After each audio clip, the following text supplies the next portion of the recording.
everyone. SCF members, representatives of operating entities, observers, and also the webcast audience. It's very good to see you here again. Some of you, maybe most of you, have been in Bangkok for a while already, and I'm sure that you're eager to get started on the meeting. Not only get started, but also finishing this meeting. We have a busy schedule ahead of us, but I'm sure that all of you are not only eager to get started, but also work efficiently in order for us to do a good job here over the next couple of days. Now, just before we get started,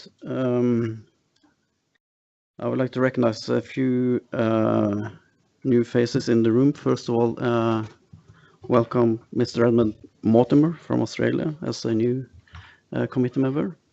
Welcome. Good to have you with us. I would also like to thank then Peter Horn, who was replaced by Edmund, and thank for his contributions to the committee over the last few years. I'm sure many of us will see him again at a later point in time. I think he's taken office in New York, is that right? At the UN, at the Australian mission in UN. Also announced that Gemma O'Reilly is absent with very good apologies.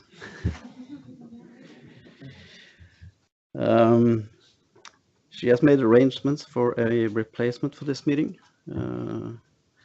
based on the agreement we made at our last meeting for the replacement of an SCF member.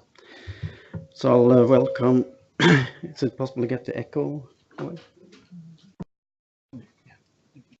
Just welcome Ms. Claudia Keller from Germany to this meeting, who will act then as a replacement for Gemma. And also, lastly, to announce that Ms. Edith Katamika-Saya and Ms. Sonia Djukic are also absent with apologies.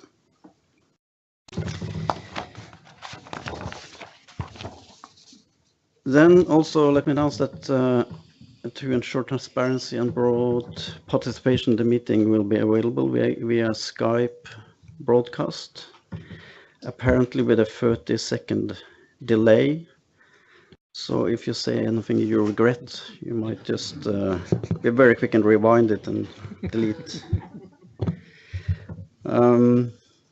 Also, of course, the committee at this point in time, you can decide that the meeting or part of it, the meeting should be closed for observers and the broadcast will then be interrupted. And also then welcome to the observers. I'm happy to see that we have a number of observers that have been able to join us here in Bangkok. You will be invited to provide inputs on any of the agenda items under consideration by the committee, although also bear in mind that we have significant time constraints.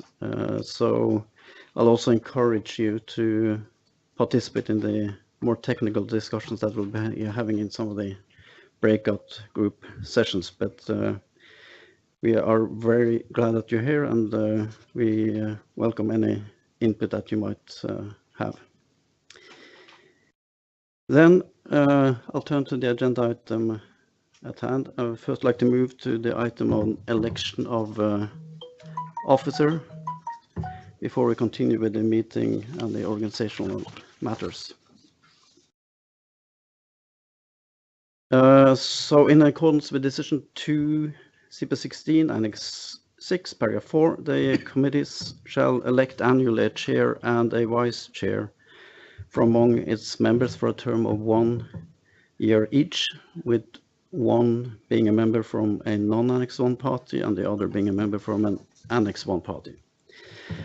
In decision 5 CP 18 paragraph 7, parties decided that the chair and vice chair of the committee shall serve as co-chairs of the committee effective from the first meeting of the committee, which took place in 2013.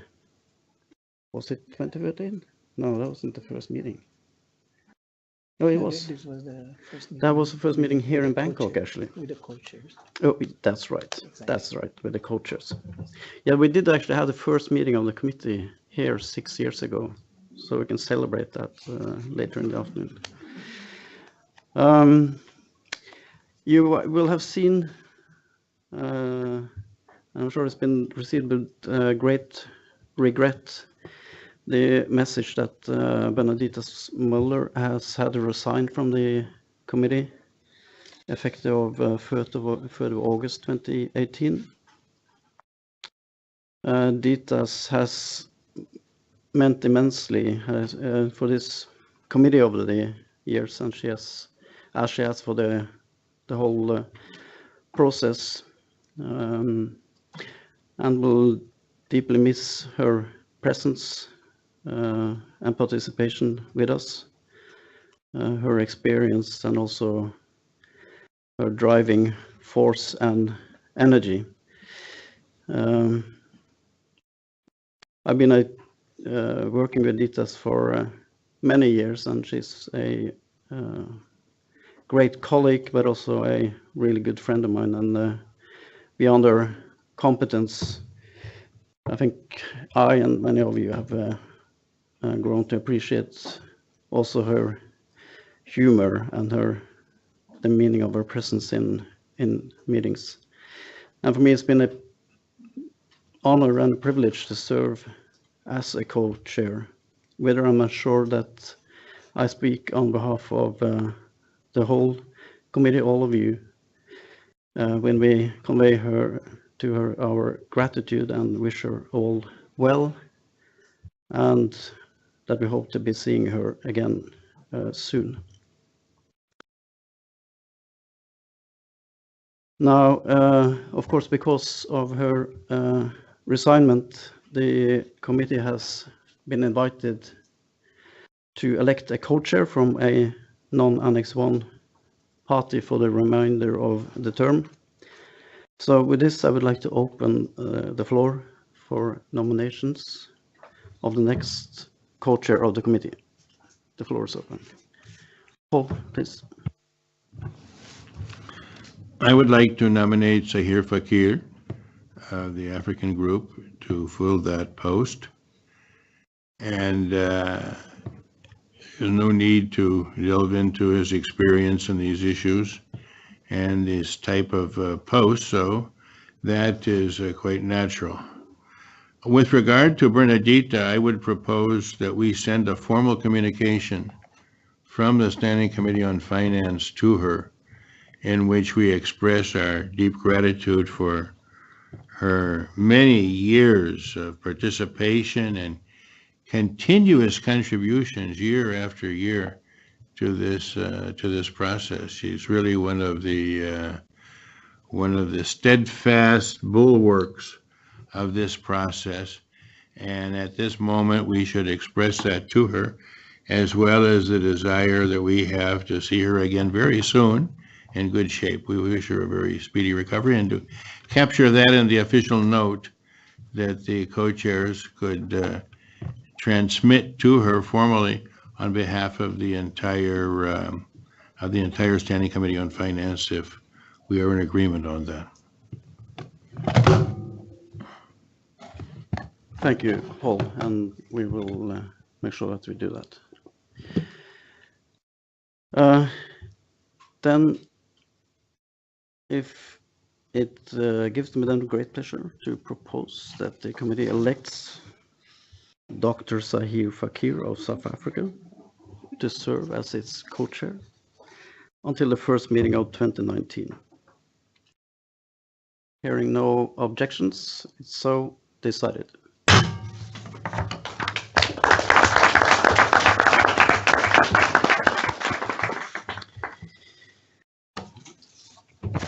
I invite then Sahir to take place and join me here up at the table.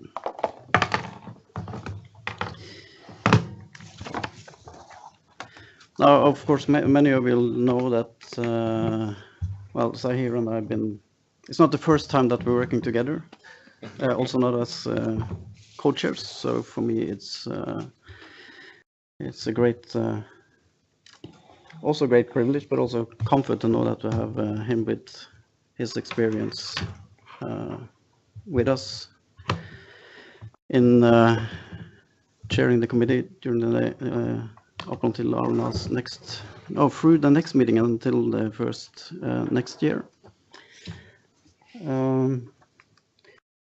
Anything you would like to say, Zahir? Any big policy announcements? Thank you very much, everybody, for your confidence in me in doing this job. Yes, indeed, Georg and I have chaired many things, none least the long-term finance thing, Georg, if you recall, in Cape Town. For those who don't know, I do have a doctorate. It's a doctorate in verbosity. Just kidding. Yeah, just a comment maybe on DITAS. The first time I encountered DITAS was at a UNEP Governing Council meeting some almost 20 years ago. And we were negotiating program and budget. And in the room for the G77 were only two people, myself and Benedictus. That was my first meeting I ever entered into the negotiations. And she asked me, do you know anything about numbers and budgets? And I said, yeah, a little bit. So he said, okay, stick with me, you'll be my toy boy. And I got to know DITAS as being the dragon lady, because I haven't seen somebody so committed and so passionate about what she does and committed to the cause of not only developing countries, but the whole humanity as a whole. So wish her all our prayers and energy and let you come back. But Georg, please, over to you. Thank you, Zahir. Well, then I propose that we move on to the work matters, and first item 3, the organizational matters. Apologies. We have circulated electronically the co-chairs proposed priorities for our 18th meeting, taking into account the proposed actions contained in the background papers prepared by the Secretariat and the co-facilitators. And great thanks to all of you co-facilitators for the job that you've been doing. So we'll have that for each of the concerned provisional agenda items. We also circulated, I think, a proposed revised schedule. And if you don't have it electronically, it will be possible to get it here in hard copy. You will see there that we have proposed that if, provided that we are able to work efficiently, we will be aiming to close the meeting promptly on Tuesday, so tomorrow. I'm obliged to say that in order not to lose quorum for any of the decisions that need to be taken, you should inform the Secretariat if you are planning to leave the meeting before the closing. But if we stay with this within this timeline, I would think that all of you will be able to be with us until we end the meeting. So that's, I hope, an encouragement to all of you who have, certainly those of you who have been here for a longer time already.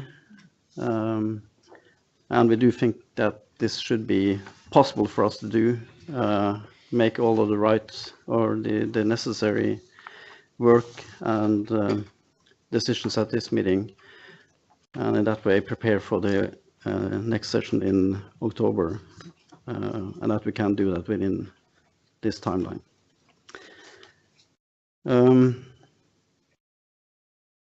So I'll then ask you, are there any objections to or proposals for the provisional agenda or revised schedule? If not, it's so decided.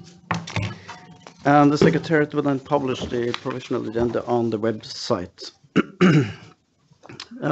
Sahir and I, of course, then will revisit the schedule for tomorrow when it comes to the evening and make an amendments necessary in order to ensure that all of the agenda items are granted sufficient time and that we can make the necessary progress.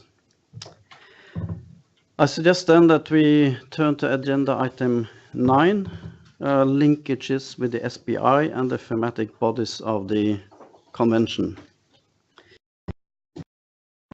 What I will do then is I'll invite the respective focal points to give us a short update on their engagement with the other constituted bodies over the past few months. And first, Ismo, if you're ready, I'll give you the floor to give us an update on the capacity building related matters. Ismo, please. Thanks, Georg, and good morning. I'm happy to break the ice, so to say. So on the linkages briefly, just to sum up my intervention in Bonn in May to the meeting of PCCB. So I was asked by the standing committee to represent the committee in the PCCB meeting, and together with the other constituted bodies that were invited there, we explained a bit of our work and also highlighted the linkages that there would be in our work related to what they are doing. And I focused in 3 key areas. On one hand, on the BA, both 2018 and 2016 BA, on the issue of SCF Forum, and to the guidance. On the BA, it was recognized that there is inherently a capacity building element included in the BA process, namely in terms of accessing the data and producing the data for the purposes, for the analytical purposes.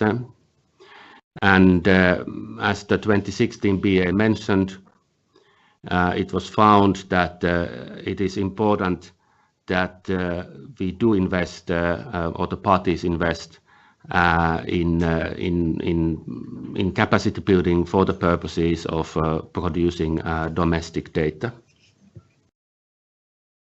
In what comes to the second component, the issue of forum, I briefly explained the topic of the 2018 forum. So this was obviously before the forum took place, which was on the climate finance architecture, on enhancing collaboration and seizing opportunities.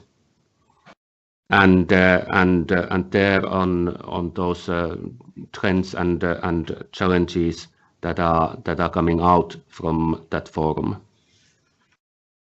And then finally on the guidance, I also highlighted the fact that when producing the draft guidance on the operational entities of the financing mechanism, the SCF also receives not only input from its members, but also from different other bodies, such as the AC, the TEC, the REC, and so on, that we of course analyze and take into account, which is part of our expanded mandates and building linkages with the other bodies. And very importantly, which has been an ongoing process already for some time, we have the database on the past guidance, which is available and which is an important source of information for climate finance purposes. So in this regard, we do have linkages, we do have some synergies with PCCB agenda. There is a good spirit of collaboration between the bodies. We were invited as the SCF also to take part to the next meeting of PCCB. and to maintain the linkages that we have. I'll keep it shortly and I'll leave it there. Thank you. Thank you for that report, Ismo. Now I would like to give the floor to, is it Paul or Randy? Randy? To provide us then with a brief update on the issue of loss and damage and information regarding the upcoming 8th meeting of the Executive Committee on Loss and Damage. Randy, please. Thanks, Georg. So, as agreed at the last SCF meeting, or since then, I've been continuing to act as one of the 2 focal points along with Minister Paul Åquist to the XCOM and on matters related to loss and damage. So perhaps most useful to update the committee on 2 aspects of their ongoing work that are of relevance to us and for which they've asked for our input and engagement. So the first is a request that the committee received for a paper that the XCOM is working on in defining the scope of that technical paper that would both elaborate sources of financial support as provided both through the financial mechanism and outside of the financial mechanism for addressing loss and damage, as well as the modalities for accessing such support. So their next meeting, for which they've invited the SCF to participate in, is from the 18th to 21st in Bonn in September, which I will participate in. I think hopefully most of the people on the committee were aware that at the intersessional, they had the SUBA expert dialogue, which was itself one of the key inputs to help the XCOM as they scope out that paper. So they had invited a pretty wide range of both public and private sector actors and already have that as one of the key inputs, but they've also asked for our engagement and our participation and assistance in scoping the paper. So as a committee, we do know a little bit about this and we do have something to offer. As probably hopefully at least a couple of us remember, was it 2 forums ago, but we dedicated one of our SCF forums to the issue of financial instruments that help address the risk of loss and damage. Speaking of Bernadidis, the government of the Philippines was very graciously hosted it, and there were also some associated meetings on the sidelines of that meeting. And we have key findings, summary recommendations coming out of that forum, which I think, was a really rich discussion and, to be frank, hasn't, I think, been fully utilized or appreciated. So I think that will be a very useful input as the XCOM scopes out their technical paper. And the second thing that we have as a committee is the work that we've done as part of the last biennial assessment, which from being mandated by the COP, if I remember correctly, on including information on instruments and flows of finance that help address the risk of loss and damage. So I see those as kind of being the 2 key inputs and what the committee has to offer to their work, but certainly welcome any other discussions or questions about how we'll be engaging with the XCOM on that work. Thanks. Thanks for that report, Randy, and also for indicating your availability to be present at the next meeting of the Executive Committee. I think that's great. Paul, want to add something?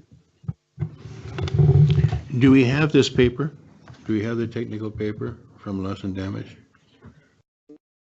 So what they're doing is they haven't developed it yet. They're still at the kind of scoping stage of the technical paper. So they've thankfully asked for our input enough upstream to where we can still have an influence on that technical paper. So that's going to be on their agenda as one of their main items of work at their next meeting in September. Then I think what we might do is take the elements that you mentioned and others to make sure that they are cognizant of certain mechanisms such as contingency loans, such as catastrophe bonds, such as the World Bank's, I'm sure they're cognizant of this, the World Bank's loss and damage insurance facilities in the Caribbean and in Central America and other places. And we could point them in the direction of these instruments. For me, the very best of all of these are the contingency loans. And this is something that the Inter-American Development Bank came up with, in which there's a loan that's approved but not dispersed. And it's available for the country on a moment's notice when the government declares that it has a disaster and it needs these funds.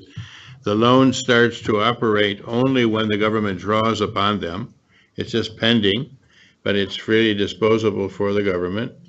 And this solves a big problem.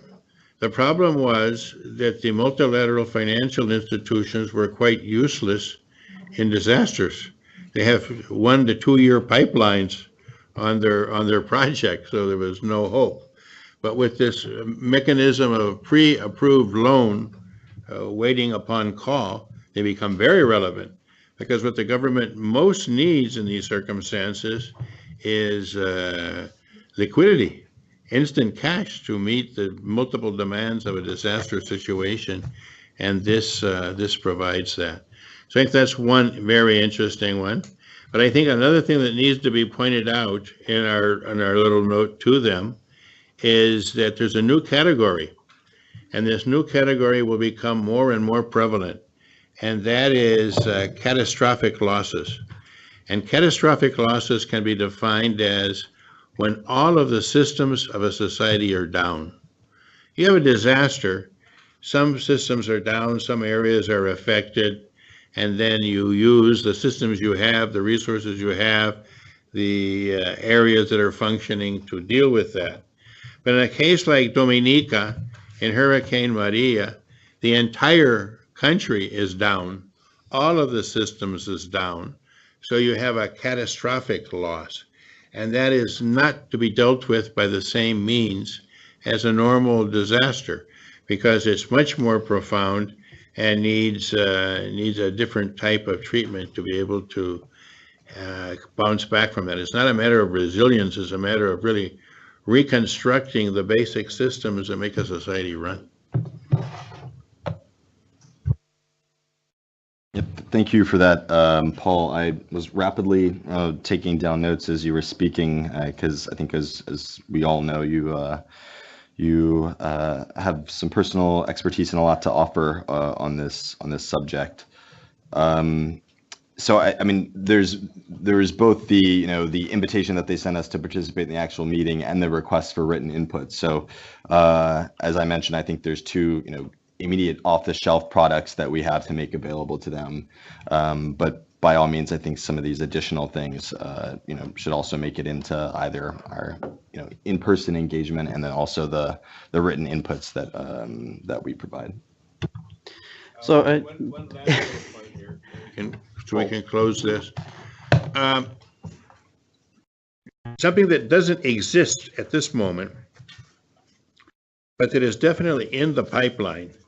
Different people from the UNFCCC, including the executive director and others, are on to this. And that is that there is a wedding made in heaven waiting to be consummated between climate finance, loss and damage climate finance, and the insurance and reassurance industry. I had the occasion to speak on the 12th of July in Berlin to the Geneva Association of all of the large insurance and reinsurance entities in the world. And they're tooling up for this too. They have more people working on this than many governments. Munich Re and Swiss Re are in the 30s and 40s, the number of people they have working on these questions. And here is where there's a very interesting possibility. If they are, as institutional investors, they're number two. Number one is the pension funds. Number two are the insurance reserves. If the insurance reserves get channeled into mitigation, adaptation, loss and damages, you get investments that can have a return, because these things can have a return, especially renewable energy and reforestation of degraded lands. There's value there and there can be a return. And at the same time, they're reducing the risk on the insurance side. So they have a double benefit. They have good investments and they're reducing the risk at the same time. And that I think is going to happen because they're conscious of this and there's money involved. And so I think that's another go. And that doesn't exist right now, but I think it's soon to become on the scene, and the loss and damage people should help facilitate that process. Thank you. Okay, thanks. So if you allow me to come in again as chair. After that exchange, I think it sounds like there are a lot of good proposals for what can usefully be provided as input to the executive committee, either in writing or by presence at the meeting. So maybe if Paul and Randy, if you can use the couple of days that we have here now to discuss a bit further among yourself. And of course, if there are any other committee members that have input to you on this, that they approach you during the meeting, and then we put our confidence in you as far as how you provide that input. Maybe just ask Mo first, and I'll get back to you, Randy. Mo. Thank you so much, and thank you so much, Randy, for the quick update. Maybe I missed that, but were they working on any kind of coherence or complementarity with the work being done under UNISDR? There's a lot of work being done under the disaster risk, the DRR mechanisms in general. And part of it, I think, was on financing institutions to support countries to build the resilience against disasters in general, but also against climate disasters. I think this might be an important element that we need to, this complementarity and coherence, not only within the climate change regime, but also with other regimes that are dealing with disasters. And this is something that we can consider or put in the recommendations. Thank you. Thanks. And maybe also Ismo before, so you can respond, Randy. Ismo? Thanks. Just a little bit related to this topic, and since Paul mentioned the Caribbean disaster, we did put quite a lot of financial support to address the damages of the hurricane from the EU so-called B envelope for the Caribbean, from the disaster envelope for Dominica, Antigua, and Cuba. And in the spirit that was mentioned by Mohammed, I think it's important also that as part of this exercise, we also tackle the issue of norms. So when there is reconstruction, how do we build better? How do we change the norms, the construction norms, so that the whole infrastructure becomes more resilient? This was also something that we touched last year in the SCF Forum on the climate resilient infrastructure. Thanks. Thanks, Ismo. Randy? Yep, I was just going to clarify, which I guess maybe we should have off the top for this entire kind of bundle of sub-agenda items where it's the SCF being asked to engage or provide something. It's my understanding, at least from my time serving on the committee, that typically what we do is, with the help of the Secretariat, take an initial, stab at putting together some either written input or a presentation or something if it's in-person engagement. With the two focal points from the committee, and then that's circulated to the entire committee before. So I'd imagine, and I would suggest that that's the same approach that we use. One, because when we do this, we're in a technical expert capacity, but representing the work that the committee's done. And because it, I think, also sounds like a lot of folks have some really good ideas, and this, I think, will be a very useful exercise that the XCOM is doing, is kind of mapping the landscape of what's there. What does UNISDR do? What do they not do? what does the World Bank's Global Facility for Disaster Risk Reduction do? What do they not do? We really just to enable a more kind of informed discussion, both at the XCOM and I think under the UNFCCC bodies on this issue. So. Okay, thanks. Yeah, and that's I think an agreed way of working. And but as I said, then also, if people have other input to you and Paul during meeting, you should just approach them and then get the ideas in there. Okay, then I think just to say on another thematic issue, the one on adaptation, from our side, we'd like to just highlight that due to the recent changes in the committee membership, we actually no longer have a focal point for the issue of adaptation. So that we have to fill. I think there has the paper with focal points and thematic issues. Is that circulated? Yeah, so you'll, because I think unless there's someone who wants to jump in as a volunteer just straight away on the issue of adaptation. Otherwise, we will circulate so this, as we did also at the last meeting, the list of focal points on thematic issues. And then you have an opportunity to put your name in there. And we'll see at the end of the day how we're doing. Should there be no one, the co-chairs will take action and appoint someone. I think that's actually was it for agenda item 9. So I'll then close that agenda item. Vicky, please. Yes.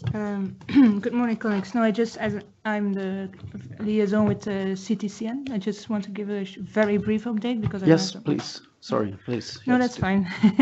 And there's not that much to mention already. I mean, so far they are mainly discussing their program of work for 2019-2022. And there has been a conference call on the 29th of August, which I listened in. So I mainly was in a listening mode. I mean, very briefly, they talked about the program and there is a draft available, which they consider to be a good starting point. But they also had some suggestions to sharpen the focus and so on, so that there will be a follow-up. A new version has been sent out during the Bangkok session, so I haven't had the time to go through it. And I will have a follow-up call because they want to have a report back during their meeting beginning of October of our meeting. So I'm planning to participate there if I get permission of the boss. And I will also, I will report back from them, and then I can perhaps give a more elaborate report back from the CTCN meeting in our next session. Thank you. Great, thank you, Vicky, and we're looking forward to that report and at our next meeting. Thanks. If that was it, then for agenda item 9, we'll move to item 8, the 2018 work plan of the committee, and I'll hand the word over to Zahir, please. Thank you very much, Georg. I'd like to now move on to agenda item 8, the 2018 work plan of the SCF.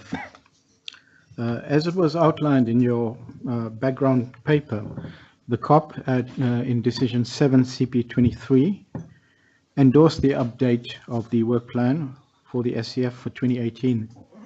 COP also provided additional guidance to be incorporated into the SCF's 2018 work plan. At the SCF meeting, the last meeting, 17, we considered additional mandates from COP23 and agreed to continue consideration of these mandates.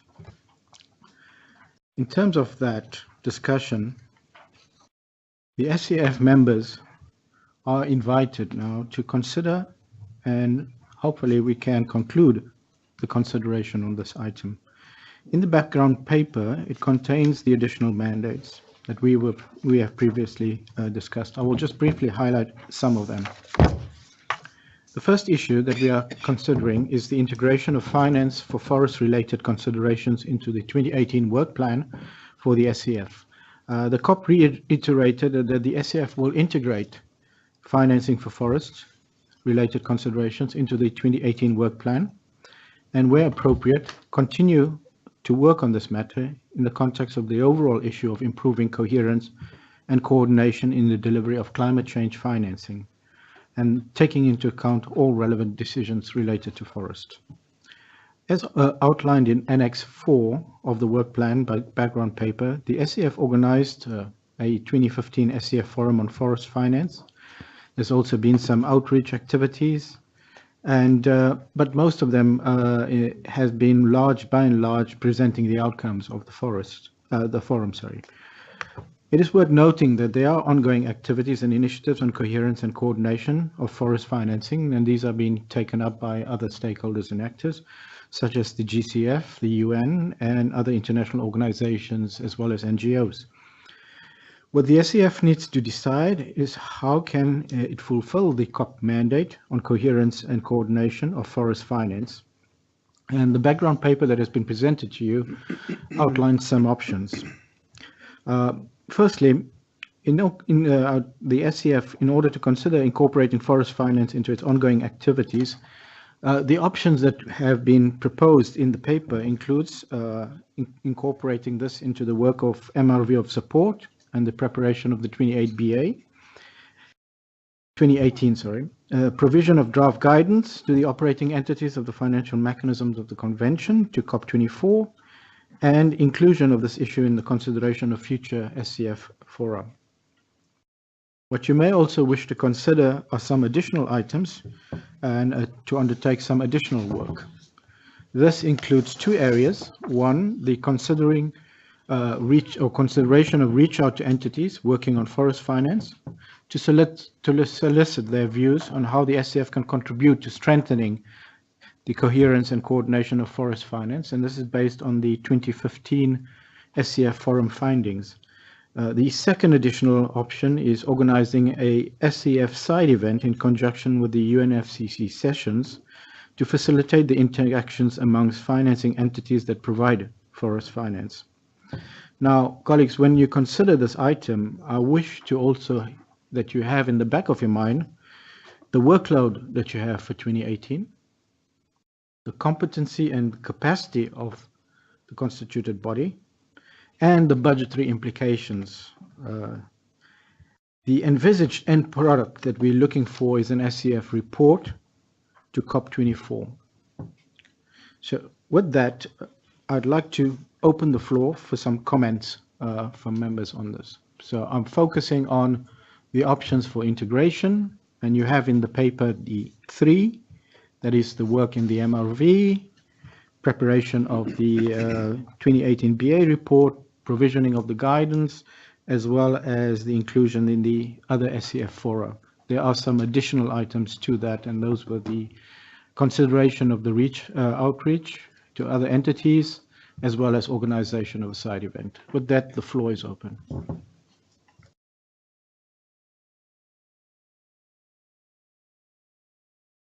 Peter? Yes. Thank you, Co-Chair, and good morning. So I just have, on the first two points, questions for clarification.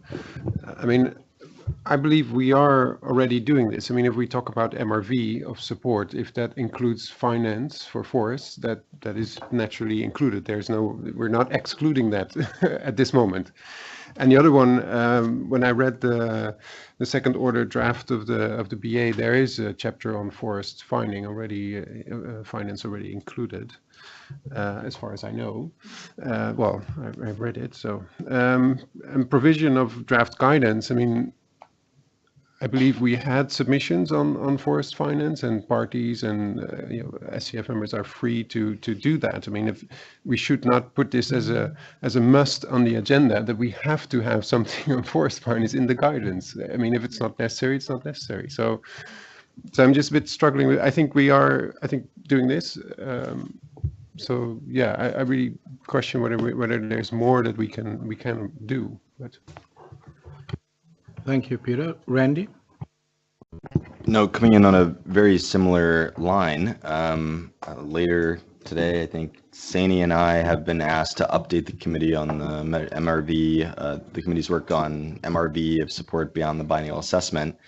When I think the past 10 updates or 6 updates have been, which are not necessary for this group, but it's that we obviously are in the middle of creating a new architecture for climate finance reporting and review under the Paris Agreement, and that's already taking up and taking into account some of the learnings and findings of this committee in the earlier years, but yet it's still on the agenda every single time. So I think we need to recognize that there's a lot that the committee could at any point in time put on the agenda or work on, but certainly trust and empower you all as co-chairs to see really what needs to be put on any given agenda for any given meeting, because I do feel like it's like automatrons that regardless we put every single issue on the agenda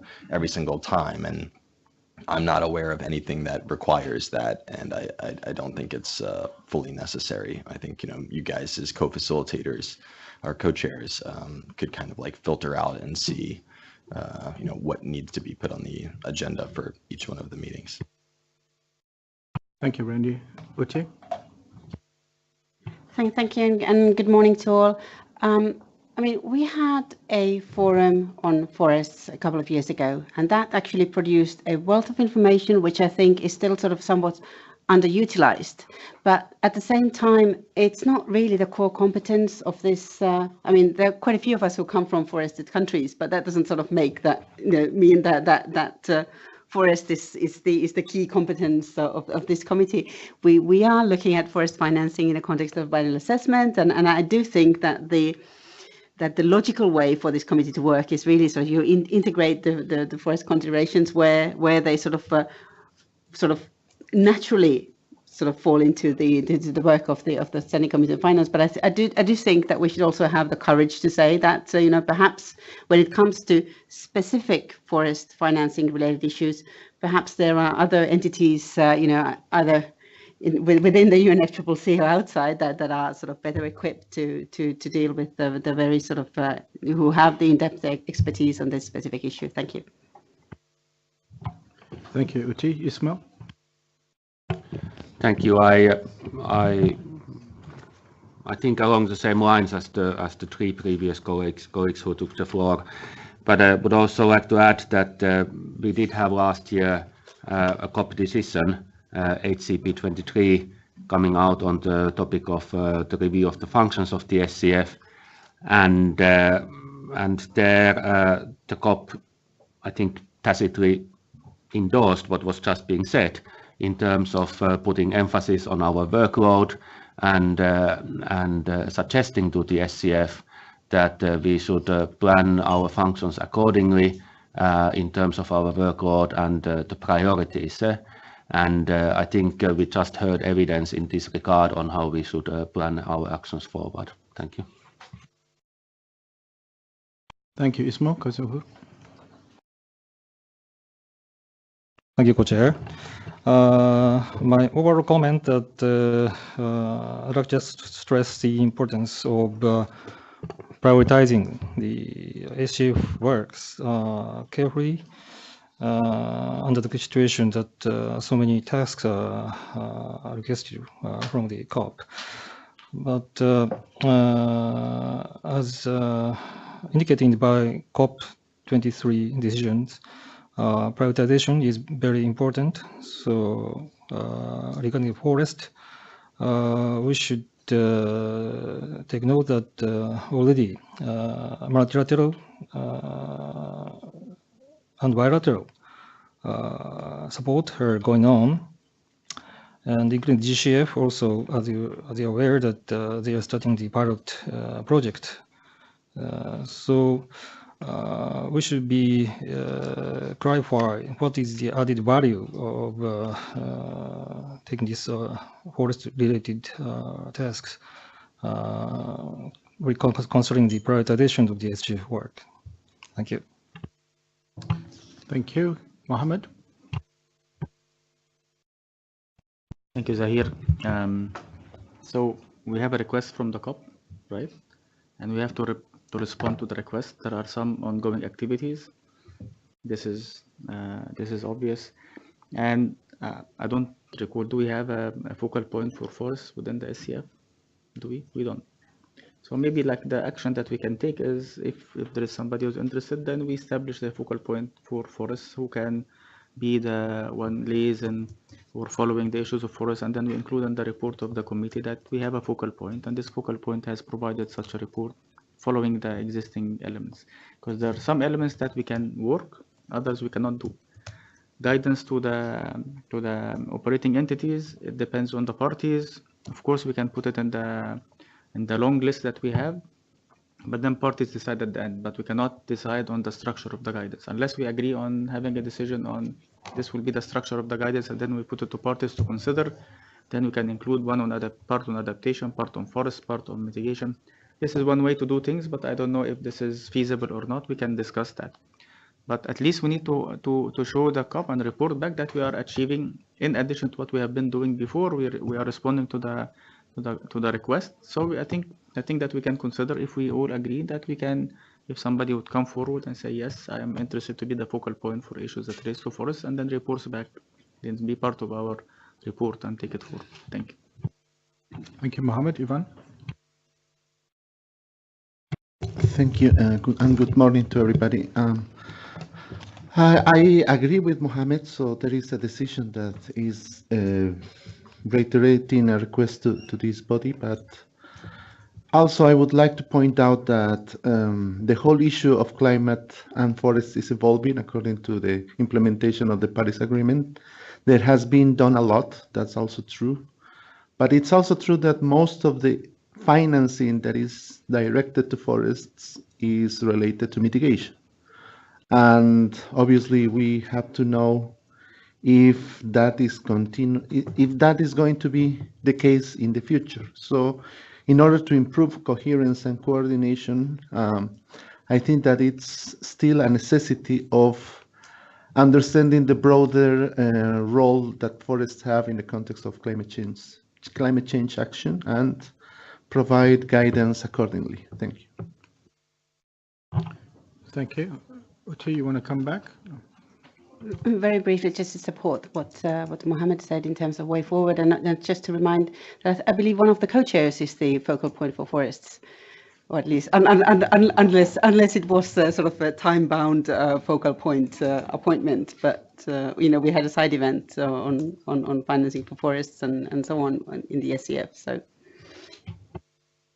Thank you very much, Uti. I did comment this morning that he has a bit of a lumberjack look, but that's not necessarily the kind of focal point you want. Randy? Georg is focal point emeritus for financing for forests. But yeah, just to clarify, I don't think any of us were proposing that we either don't respond to, or that we would not be accountable to the COP for something, or eventually the CMA for something that it's asked us to do. And it has, in fact, in various decisions over the past several years since our creation, asked us to do certain things. I think my comment, and it sounds like what others' comments were along similar lines, was a little narrower in just saying, for the purposes of planning our meetings throughout the year, asking if we really needed to, at every single meeting, have every single thing, provide an update on every single thing we've ever been asked to do, because I think we also have to think about the sustainability of whatever working mode we're using. And I think we can all expect that the COP and CMA will only increasingly ask us to look at more and more things, and we just have to have a workable, way of responding to that. And I think what we do have is at the I think what would be good, and kind of what I thought we were doing, is at the very first meeting, the Secretariat very helpfully had prepared, looking across all decision texts since our creation, what has been asked of us.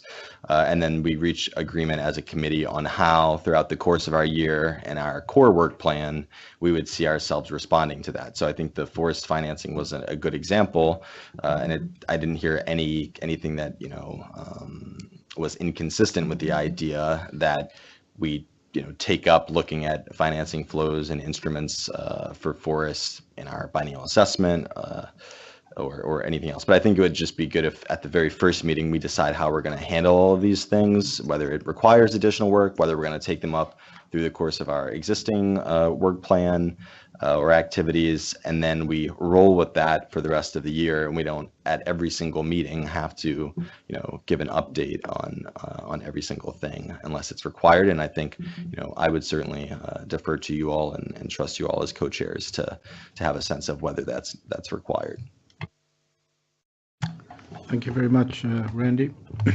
Thank you very much for your inputs. In essence, what we were looking for from the committee is what you have told us here. We've been asked by the COP, and we've been tasked to report back to the COP. And what we're reporting back to the COP is that saying, in this matter, there's ongoing work that's been taking place.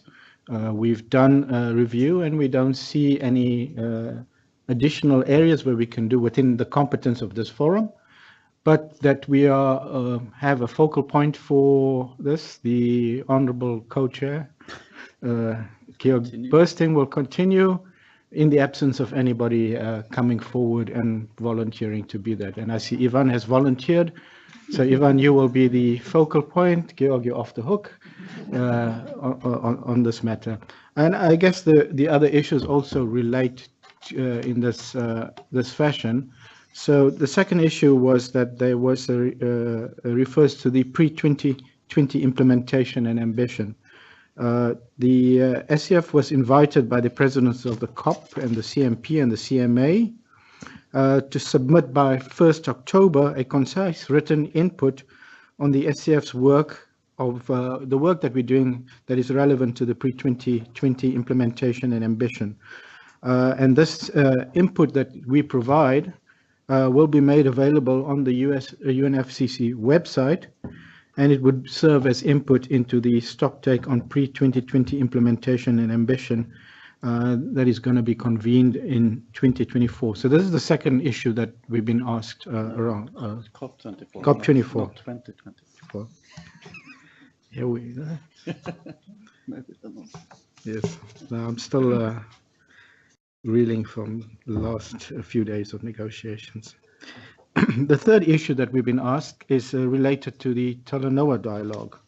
And you would recall there, what we've been asked is to provide some analytical and policy relevant inputs to inform the dialogue and to submit these inputs, including those from the UNFCCC bodies, by 29th of October. This is also, again, in conjunction with COP24. The fourth item that we've also been asked to do is look at the issue in relation to gender and how we have been incorporating the issue of gender within our work plan. And so these are the number of issues that have been asked by the COP to deliberate on. In terms of that, we are then required as a committee to report back on. Now, we don't have to incorporate everything. If it's not relevant to us, let's do it. But I take your point also, Randy, that we need to find a way in which we can make this a lot more efficient and do not have to deal with this matter continuously at every meeting. So with that, colleagues, I'd like to open the floor for any views on these three other remaining issues. The issue of the pre-2020, the issue of Talanoa, and the issue of gender. The floor is open. Ivan? Very quick, just to point out that both focal points of the gender and climate change are male, so. I thought that is a positive thing, isn't it? That they are committed to it. But I mean, do we? Is the suggestion that we have balance there? Probably it would be good. Okay, Ivan, thanks. Peter, did you want to come in?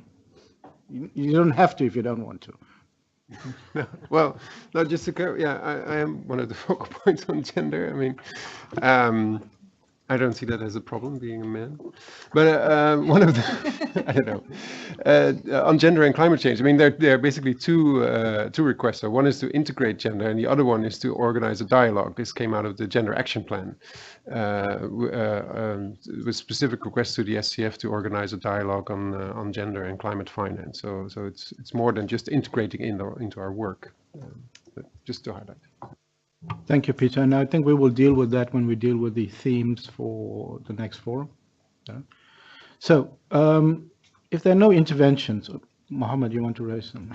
If there's no interventions, in essence, what we're saying is that I'll give you the floor after that. And you, Mohammed, just like to say, sorry, Coach, just like a short comment that regarding the pre-2020. I think that the SCF will be able to contribute to the stock taking on pre-2020 by just focusing on its work or the compiling the biennial assessment. And regarding the gender, again, we'd like to know what kind of the added value can be expected by hosting this dialogue by the SCF. Thank you. Thank you. Mohammed, did you want to come in? Okay. What I'm basically saying is that, colleagues, the Secretariat will trawl through all the information, the BAs, etc., extract information on what we're doing on all these items, compile it, circulate it to us. We will consider it as and then submit it as our report to the COP on this matter, if everybody is happy with that approach. Okay, thank you very much. So decided. Yes, Mohammed. Thank you so much, Zahir. And I think that was what I'm going to propose, but this will also include not only the BAs, but also the outcomes of any forums that we had, the discussions. So it's all the SCF. Yeah, just to confirm, we'll troll through everything that the SCF does, distill out of that the work that's related to this so that we can report that to the COP. Okay, Georg, over to you. We have 15 minutes before. No, I think it's coffee break. Coffee break now? I thought we were going to. And then we go just. So are we on time or are we early? Well, Early. We're early? Yes. Okay. So we break for coffee?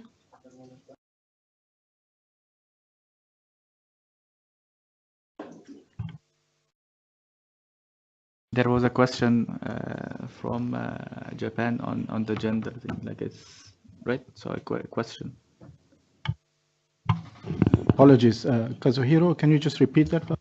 To know what kind of added value can be expected by hosting the dialogue on gender by the SCF. I'm not sure the expected outcome of the this dialogue on gender. What kind of outcome will be expected by this SCF forum? Just my question. Is this related to the forum, you mean? Yes, in some sense of the dialogue. So far, the dialogue is a different, separate one. But in any case, that I'd like to know what is the expectation we can have on this dialogue. Thank you. Well, I wouldn't be able to tell you what the outcome would be expected out of this forum, but it's by and large looking at how this matter is being integrated into the finance and these different platforms and the forums and dialogues, etc., is about either extracting information or integrating information, but I can't give you an answer directly on that, because but we can chat after that. Okay, can we break for coffee? You can ask. Sorry, I'm too used to the GCF. I'd like to ask the observers if they have anything to add to this. Or Diane, you want to come in? Just a quick thing on the gender dialogue. I think the work that we do at the Standing Committee is based on parties reporting on their BURs and national communication. I think this BUR is one of the first set of BURs that will have national communication that will now have a chapter on gender. So we would have to think about it clearly, because if we're using and distilling the BURs and national communication, they don't report according the gender reports are very generic. It's not much in it. So I think the value of the standing committee on that is to provide guidance, because there's very little guidance at what the level of data requirement. That would be very helpful at this time, as parties are now preparing their national communication. But I don't think the information we have now will be very useful, but in the future it could be. Thank you very much, Diane, and it's so noted. We have the observers. Yes, please. Can you introduce yourself as well? Fiona Ryan from Climate Action Network Australia. I was just asking, maybe I've just skimmed through the 2016 BA, and but it would be interesting if you know, anything to do with what is needed on forests, you know, what the demand to achieve the 1.5 degree reduction, and what is going to forests. That sort of overall view, I think, would be good, rather than, you know, just having organisations like that have got a more narrow remit, like I think like the GCF or someone like that, looking at those things. I think that would be something that would be good to put into the debate. Thank you very much. We do have a session on the BA later, and so Uti, you've taken note of that. Any of the other observers would like to make an intervention? Scott? Thanks very much, Co-Chair. My name is Scott Hook. I'm from the Pacific Island Forum Secretariat. Just in terms of the issue of gender, this is something which has emerged as part of, we do these assessments in the Pacific, known as Pacific Climate Change Financing Assessments. They build on the UNDP CPIR framework. And in response to specific country requests on understanding the issue of climate finance for gender, we actually have added a specific assessment mechanism dealing now specifically with gender because of these requests from the countries. If I can also just quickly add too, in terms of the earlier discussion on disaster risk finance, again, this is another priority within the Pacific which is being actively discussed. If I can also just highlight too from the Super Expert Dialogue, is that insurance is just not the answer. It's actually financial mechanisms, so that we can actually talk more broadly beyond just insurance only as the possible solution going forward for disaster risk finance. And finally, in terms of issues with regard to building back better, most recently last week, Pacific leaders agreed to a proposal for a Pacific Resilience Facility, which aims specifically to be able to build in improvements in terms of climate-proofing infrastructure in the Pacific. Thanks very much. Thank you very much, Scott. Thank you very much for that valuable input that you've given us there. I don't see anybody raising their hands for further. Okay, we will break then now for coffee. It's 10:18. Your coffee is 15 minutes, so you can calculate, seeing you're the Standing Committee on Finance. We will reconvene here in 15 minutes. Thank you very much.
Okay, so while we're enjoying this beautiful piece of art and history on the wall, let's turn to, and you can try to count the number of people who are still here and still dedicated to the committee. It's actually quite a number. Let's turn to agenda item 5, the 2018 Biennial Assessment and Overview of Financial Flows. I would like to welcome the many committee observers again attending this meeting who have once again shown great interest and willingness to engage with the committee on this important task of the BA and the overview of financial flows, and express on behalf of the committee our gratitude for the support and engagement, without which I think we would have been in a much worse place as far as providing a good outcome and product. I would like to invite saying it's Uti, yeah, or both of you, you decide, to provide us then with an update of work undertaken so far with regard to the 2018 BA, as also introduce the work to be finalized during this meeting.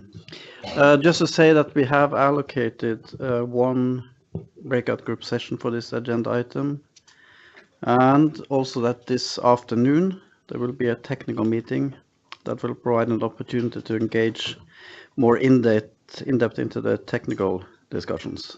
So I'll give the floor then to, is it Saini? Yeah. Thank you, Georg, and welcome, Zahir. Just remember, checking the picture. Uti and I were there since the beginning, and then I was young and innocent and single. Nothing of that anymore. So those were really the good old days in Bangkok. Oh,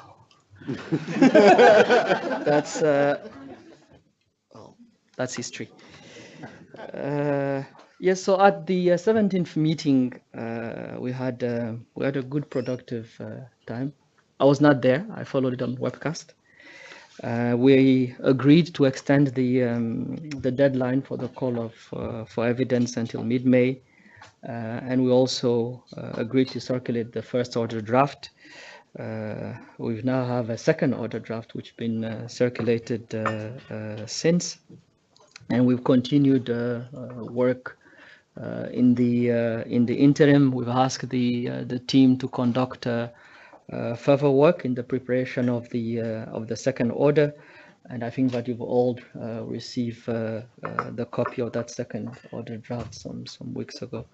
We've also organized a webinar to help SCF members to send written comments as well, and gather preliminary thoughts for the elements for draft summary and recommendation.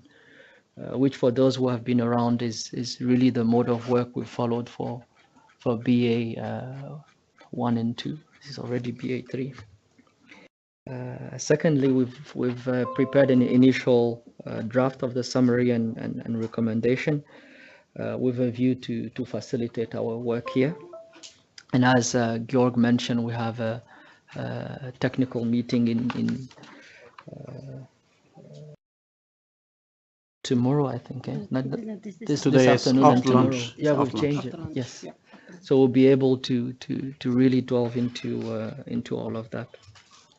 So we hope to receive your comments and suggestions on the key messages, possible recommendations, trying to be maybe a bit more innovative this time.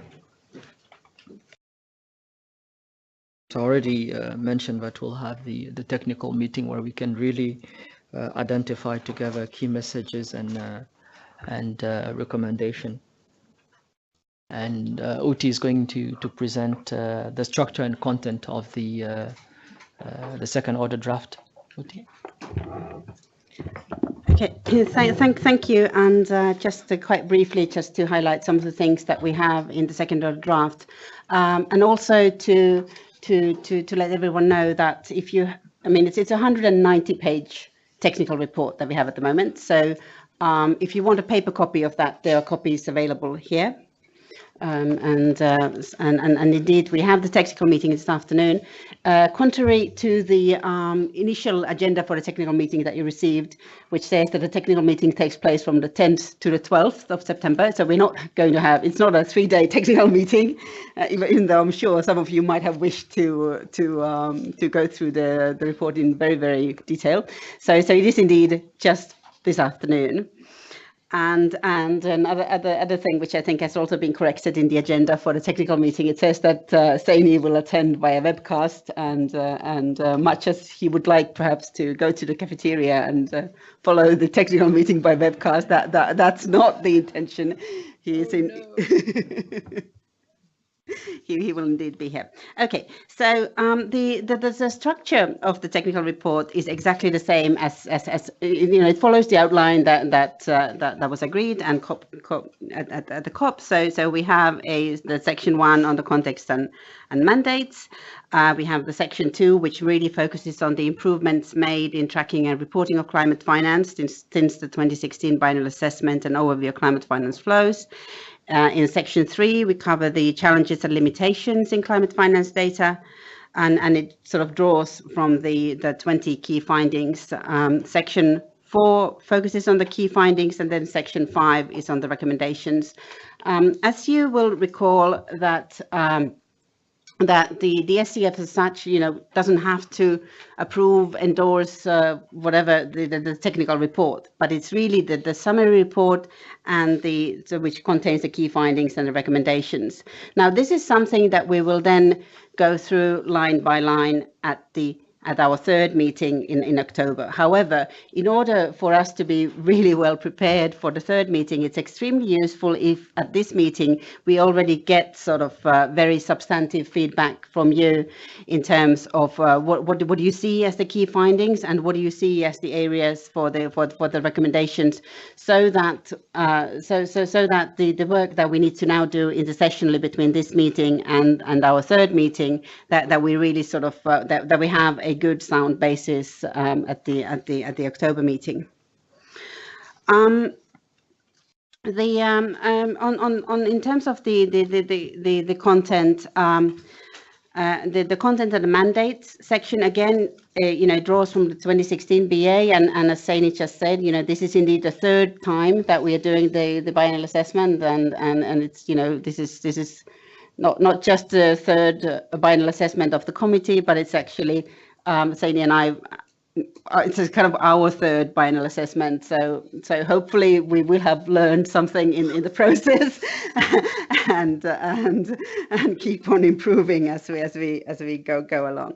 So just to highlight that you know, that there's some improvements since the last BA. For example, in terms of the data that we have from developed countries on finance flows, also the data that we have from the international organizations, including the data availability on mobilized private finance through multilaterals and bilaterals, and also insights into reporting by developed countries and also by developing countries. I mean, one of the gaps that we've identified in the first one and also in the second BA is really the sort of trying to strengthen the recipient country angle, and that will be one area where I think we're still struggling, but I do think that the data is getting better as we go along. On the section 3 of the report focuses on the challenges and limitations in climate finance, so really looking at data uncertainty, data gaps and limitations. Then we have the key findings. Perhaps I will not go to the figures, but just to highlight that it would seem that the the total climate finance is indeed increasing. It's partly through, and it seems to be increasing, especially on comparable basis. That part of the reason why we get higher numbers is that the data is better and the coverage is broader, but it's also on a comparable basis. It is indeed going up. We've also been pleased to have incorporate some information on 21C of the Paris Agreement. So again, and just to when we had this discussion at the previous meeting of the SCF, this is clearly this is like our initial thinking on what could be the elements on 21C. I mean, it's not that the SCF is here agreeing on for definitely and forever as to these are the flows to be looked at, but that would be the new section. The fourth section is on the assessment of climate finance, so that draws out the elements on the characteristics of public finance and flows, and I mean, the assessment part has always been the one which has been perhaps the biggest challenge for us, just because it's very, we often end up kind of like describing the data rather than making a very sort of firm assessment on the climate finance flows, and that again, is partly just because the way that the data that's limited by the availability of the data. I think I'll stop here, co-chair, and very much look forward to having this very sort of substantive discussion this afternoon at a technical meeting, where we will also have not just the secretariat team, but also the consultants who've been working on the report will be there, and they'll be able to get into more detail in terms of presenting the report. Thank you. Thank you, Uti, and thanks to both you and Seini, not only for being steadfast members of the committee since its inception in 2012, but not least for the work that you've done now, or the third round of the BA and overview of financial flows. I know it's a lot of work, and it's really highly appreciated that you have been willing to do this on behalf of the committee. So, and again, also thanks to the consultants, observers, and anyone else who have been contributing so far into the work. I don't know if there's any additional comments from any of the observers or consultants before I give the floor to the committee. It doesn't seem like it at this point in time, but if there's any comments or questions from the committee members, I'll just open the floor. No. So then we'll have, as mentioned, the technical presentation briefing after lunch, and there is a program for that particular session that has been sent around or provided to you. And as I mentioned already, we have also dedicated one breakout session for some further in-depth discussion and any further guidance from the committee on the work at this point in time. And I assume some of that discussion will also go into ideas around at least some first ideas around recommendations, although we're not finalizing that work at this meeting. Okay. With that, for now, I'll just close for now the item 5. And we will get back to that again after we've had the breakout session and report back from the breakout session. Then let me turn to item 6, the draft guidance to the operating entities. And I would, under this agenda item, warmly welcome representatives from the operating entities present during this meeting, which I've been informed is Mr. Daniel Buckley from the GCF Secretariat. He's not here yet. Sorry? Chiz is here. Daniel is Yeah. So at least Chiz is here. Yes, I saw her from the Jeff. Yes, hi Chiz. Who will stand ready to engage and closely interact with members.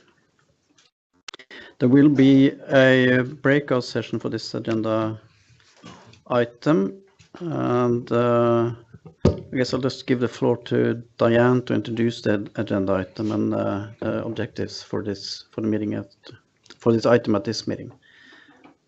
Diane, please. Thank you, Georg. So during this meeting, our goal is to initiate the preparation of the draft guidance to the GCF and the JEF based on their annual reports and the inputs received from the standing committee members. The annual reports for both entities was only received recently, I think last week. So some of you only had until the 8th of September to comment. And so far, we've only received 2 inputs from SCF members. So that's from Pieter and Kazuhiro. We have already sought inputs from the parties and as well as the adaptation committee and the tech. So the COP deadline set for the parties' input is the 24th of September. The AC and the tech will consider the reports during their next meeting and provide their inputs after the conclusion. And then there is also the GCF board meeting that is coming up. I think the tech and the AC's meeting after the Green Climate Fund B21 meeting, which should end on the 21st of October. And so we would require additional inputs from them to complete the guidance. So for this meeting, we are hoping to get as much inputs from SCF members as possible in preparing the draft guidance, and based on the information we have, we of course will not be able to conclude it here. So we have one breakout session today, followed by a reporting back session by tomorrow afternoon. So it's only 75 minutes. So during that period, we could prioritize in preparing the draft guidance to the JEF, as the report contains information about JEF 7 replenishment. Then at our next meeting, which will sometime later this year, there is a suggested time. So we should have by the, what is the date? 29 to 20, yeah, 29 to the 31st of October. And by some miracle, we'll have an addendum report from the Green Climate Fund by that time, hot off the press. So we'll still have the same challenge at the next meeting of having additional information really just days before the next meeting. So furthermore, more time could be dedicated to the GCF draft guidance at the next meeting based on the outcomes of the GCF B21, which end just a few days before. So fortunately for you, I'll be attending GCF board meetings, so I'll be able to I'll know exactly what they're going to say. So right now we have very little time. These are long reports, so we're hoping that we can get the participation of the whole standing committee. So of course, my co-facilitator is not here, so I'm not sure if we're going to get somebody else appointed to work on guidance. I know it's not the most romantic thing, but that would be very helpful. Thank you, Chair. Thank you, Diane, for that introduction. Yeah, let's just take that first, that last issue first. So as Diane pointed out, Sonia is not here, And I think that if there is any of the developed country members on the committee that would like to step in for this meeting for Sonja, to basically it's about facilitating the breakout discussion together with Diane. Are there any volunteers that could do this afternoon?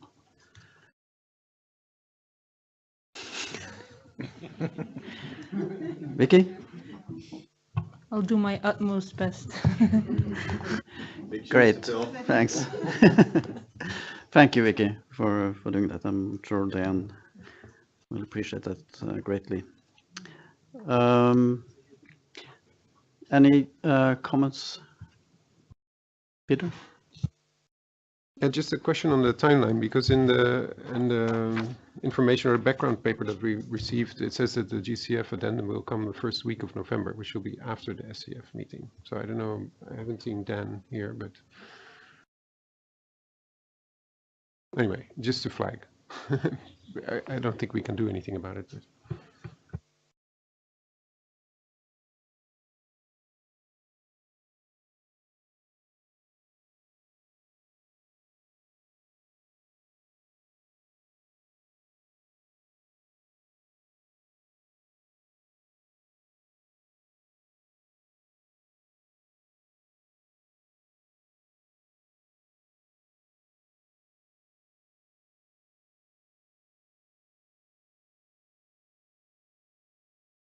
Okay.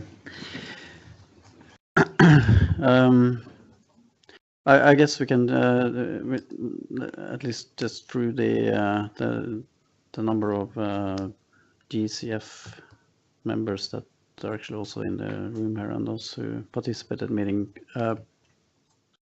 convey a strong encouragement to the GCF board to take that into consideration. As far as when that might be concluded and available for the committee. So we'll take note of that and convey that to the board.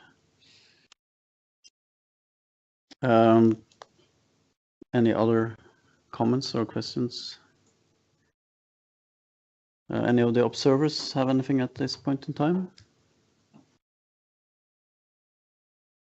Please, yeah. I'm still getting used to this process, but I can't see in the title in the index L&D, loss and damage, Talanoa dialogue, forests or pre-2020 or gender in that. Is there any reason for that? Yeah, because this agenda item is about the guidance to the operating entities. So we haven't really come to the content of the guidance yet, but we're just on the process of the guidance. But that's the reason. So it's purely about the task that the committee has of providing draft guidance to the operating entities, so the GCF and the GEF.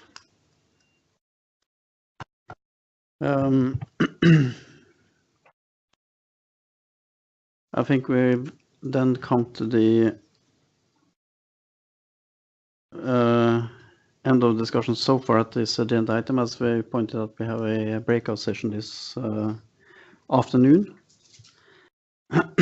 And so we'll come back to this after that breakout session and reporting back from the discussions there. So just stay alert on the where, and it will be then a discussion chaired by Dan and Vicky. So we have now some time before the scheduled lunch. So our proposal is to move up the discussion that was scheduled for this afternoon on the 2018 SCF Forum, as well as the theme of the 2019 Forum. And I'll just hand over to Sahir. Thank you very much, Georg. We with the time that we still have available before lunch, it's the intention that we start dealing with the forum item, bring that up. And so I'd like to ask colleagues to turn to agenda item 4A, which is the report on the 2018 forum. And from the outset, I'd like to thank Mohammed and Peter for their continuous engagement on this forum over the past months. And also, I'd like to congratulate them for the successful organization of the forum in July. I think those that were there found it extremely exciting, good, and we also realized the media capabilities of one of our SCF members, Ayman Shasli, who actually did a very good job and could potentially be a presenter on one of the media channels like BBC or CNN or somewhere there. So thank you very much, and thank you very much for Peter and Mo for unlocking that talents that Ayman had hidden in him. I would also like to thank and would express our sincere gratitude to Jong-hoon and the government of the Republic of Korea for hosting the event, as well as like to extend appreciation to the governments of Netherlands and Norway for their generous support to the organization of the forum, and also very importantly, including the sponsorship for the participation of representatives from developing countries. And I think with that combination of that kind of support, and that has helped to enrich the event and turn the event into the success that it was. But I'll leave it to the two of them to talk to those events. During the meeting, or this meeting, we also envisaged to have a breakout session on this matter. And before I give the floor to Mo and Peter on this, I'd like to urge members that we have to conclude on this matter, and so your active engagement on this would be highly appreciated. With that, I believe, Peter, you will be making the presentation, so the floor is yours. Thank you. Yes, thank you, Mr. Co-Chair. And yeah, indeed, as you've said, the forum was about climate finance architecture, enhancing collaboration, and seizing opportunities. And it took place 5 to 6 July in Songdo, Republic of Korea, in conjunction with the 20th GCF board meeting. So we make use of the presence of people that were there, especially related to this topic, that they could attend. And I think it was well attended. It was hosted by the Ministry of Strategy and Finance of the Republic of Korea, with financial contributions from the Netherlands and Norway. And we had about approximately 130 participants, which is pretty good. I think it's in line with the previous fora that we organized, as well as 10 SCF members and 44 resource persons. And we provided scene setting, case study presentations, moderated and facilitated breakout groups of discussions, or acted as panelists and discussants. I would like to thank everybody, all the resource persons who participated and contributed to the success of the forum. We had a total of 9 sessions that were organized around 5 thematic clusters, which formed sort of the conceptual framework of the forum. And these clusters were the state of climate finance, the role of the UNFCCC funds and multilateral and bilateral institutions in delivering climate finance, new climate finance instruments, national climate finance architecture, and national governance. So we covered the whole spectrum from the international field down to the local level, and try to see, where are opportunities, and where can we link people and institutions better to each other in order to make the whole climate finance architecture work for countries. And so in organizing the forum, we wanted to provide a space for the participants to take stock of the achievements made so far in the climate finance architecture, and to identify areas to improve climate finance flows to developing countries to meet their needs and priorities, particularly in the context of the implementation of the Paris Agreement. So we looked at trends and developments and identified challenges and opportunities to enhance collaboration. And we tried to reflect, it was a very rich discussion, as you can also see from the key findings, which is in the executive summary. And the findings are also grouped around the 5 themes that I just outlined. And we have quite a few. And it would be good in the breakout group to have a look at those, so you can endorse those, or any particular recommendations that we would like to highlight. And we also tried to make use of more innovative arrangements in the organization of the forum to trigger interactive, dynamic, and thought-provoking discussions. For instance, at the beginning of each session, video openings were used to introduce the discussion objectives and the speakers. During the panel discussion, speakers were invited to wear earset microphones, and we have a standing discussion resembling presidential debates on television. This setup energized the discussions and helped the speakers to have a lively conversation on the topic at hand, and probing into each other's views and posing counter arguments. And we've seen new talents indeed come up, and we always knew people had it in them. So we're learning every day. Furthermore, participants joined in real-time polling and created word clouds to provide their views and distill key takeaways messages from the sessions. And all video recordings, presentations, and pictures are available on the SCF Forum webpage. And we also, to assess the organization of the forum, we asked the secretary to create a survey. And we received quite positive feedback, also some constructive feedback on how to improve. And I think most people expressed that they saw the value added of the forum was useful, informative, value adding, and also like the more interactive elements that we've used. So we go to the next slide. Well, given the heavy workload of the SCF during its next meeting with the work on the BA and the guidance of the operating entities, it's essential that we finalize the work on this matter during this meeting. And therefore, we'd like to agree on the key findings of the forum, which are contained in the executive summary, and agree on any recommendations if we have to the COP. And once agreed, as is common practice, the executive summary containing the key findings and any recommendations to the COP will be included in the SCF report to the COP, and the full report of the forum will be uploaded to the SCF webpage.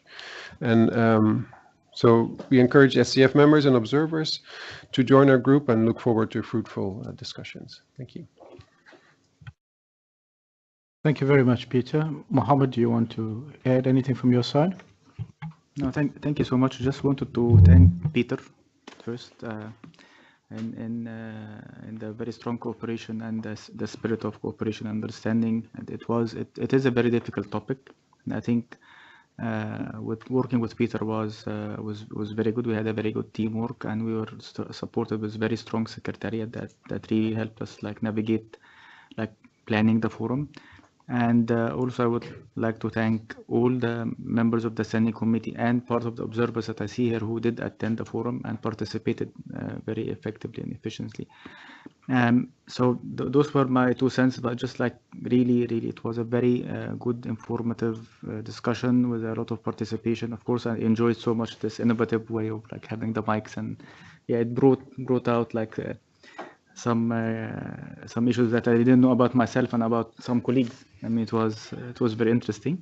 But I think also the outcomes are very crucial. They are, I think, colleagues, please engage on if you have further comments on the recommendations that we have as outcomes. Please do so. I think also the assessment or the responses that came on the survey on how people who attended the forum, be it physically or online, how did they see the forum going, gives a strong push and a strong confidence in having forums, the SCF forums going forward. When you have a good topic, when you have a very strong team planning, and when you have very good 2 co-facilitators, then I'm sure you have a good forum. So again, thank you, Peter. Thank you, Secretariat. And thanks for all the SCF members who participated, be it as participants or as leading part of the the deliberations that we had there. Thank you so much. Thank you very much, Mohammed. And yes, we had 2 very brilliant co-facilitators, as they have told us themselves. We do have some breakout sessions. There's 2 sessions set aside for this. This is part A of it. We will then move to part B because what we learn from this will help us shape what we do in the next forum. But before I open the floor as well, I do think also the forum was interesting from the perspective of the application of some innovative ideas. And I think it's some of the ideas that maybe the Secretariat can pass on to other colleagues within the UNFCCC process to adopt in other forums. And so it's good to see that the SCF is pioneering these new ideas. I particularly like the rating system of rating the presenters as to whether the audience was believing what they were saying. It really stimulated them to work a little harder in their responses to get some motivation for and improve their ratings. I see the flag of Ayman. Ayman, how would you like? Thank you very much. Very quickly, and building on this conversation we're having about the 2018 forum, I think going forward we'll have more complex issues, and I wish to suggest that those very successful co-facilitators will continue their success by leading the next forum in 2019. I'm sure they're more than willing to do that, I would suppose. And again, it was a very pleasant actually engagement that we had with them, and the way the modality, the way the interaction and the depth of the forum this year was quite remarkable, and we look forward under their leadership that we continue for next year. If it's all acceptable to the committee, I would suggest that they would lead the next forum for next year. Thank you very much. Thank you very much, Ayman, for that. And I did see some nodding from members and that, so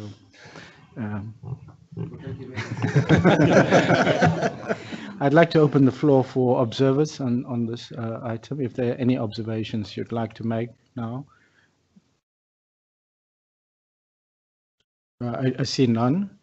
So thank you, Peter and Mo, for also your commitment to do the next process. And with that segue, Randy, you are interested in doing it, Randy?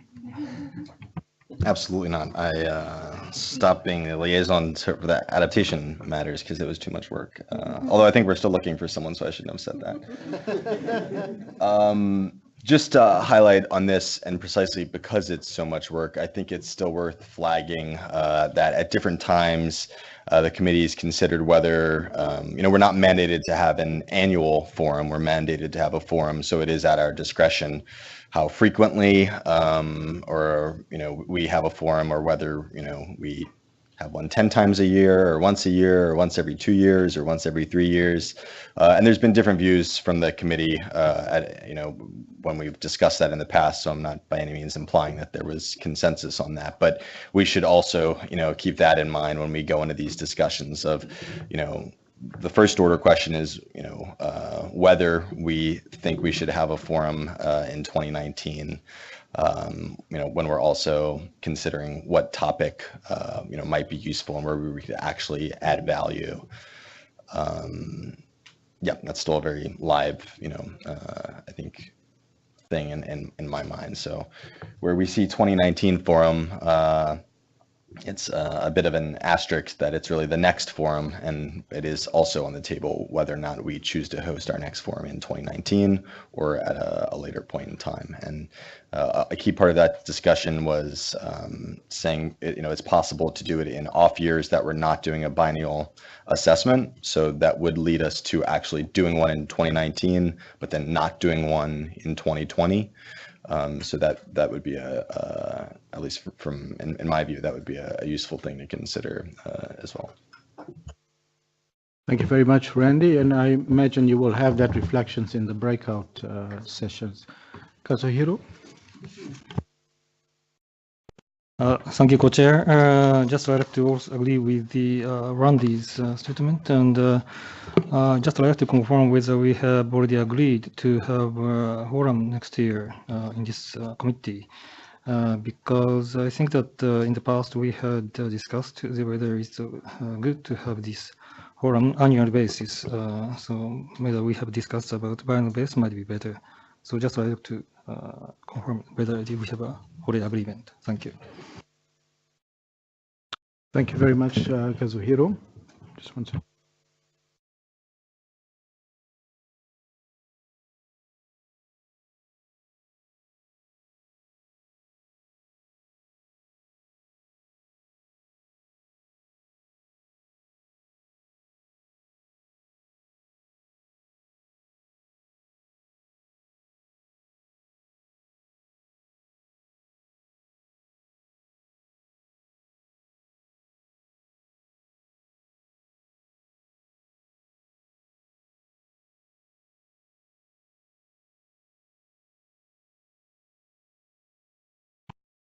Okay, apologies for that. Mohammed, did you want to take?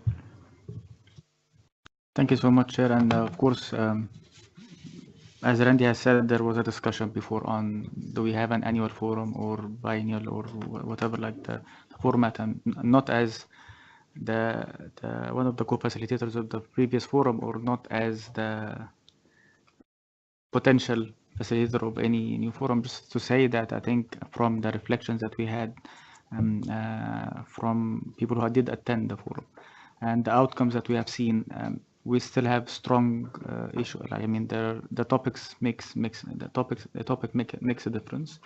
Participation was wide. The outcomes were very helpful, at least from the way we see it, and I think we should assess if we need to have it every year or every 2 years or every 3 years. This will depend on what we see from also reflections from other stakeholders outside this room.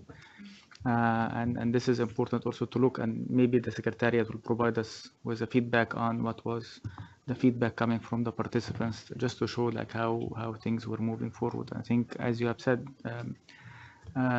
through the SCF, the support team from the Secretariat has shown how innovative they are, and this could also find its way to other activities done by the Secretariat and other different issues. But just to say that the forum was very helpful. It tackled very important issue, and it is, and I believe that it will help the discussion, especially that we have a ministerial dialogue on finance this year.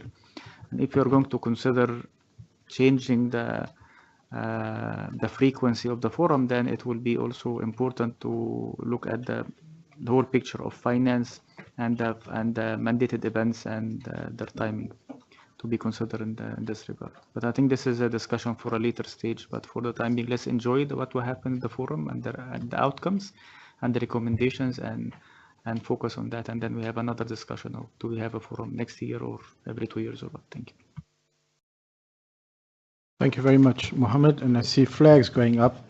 Colleagues, I want to park the discussion on the 2018 forum. There's a breakaway on that, to focus on that. I want to open the next agenda item, which is agenda item 4B. Agenda item 4B was theme for the 2019 forum of the SCF. And under this item, the idea was to try and find the themes that we would look at for the next forum.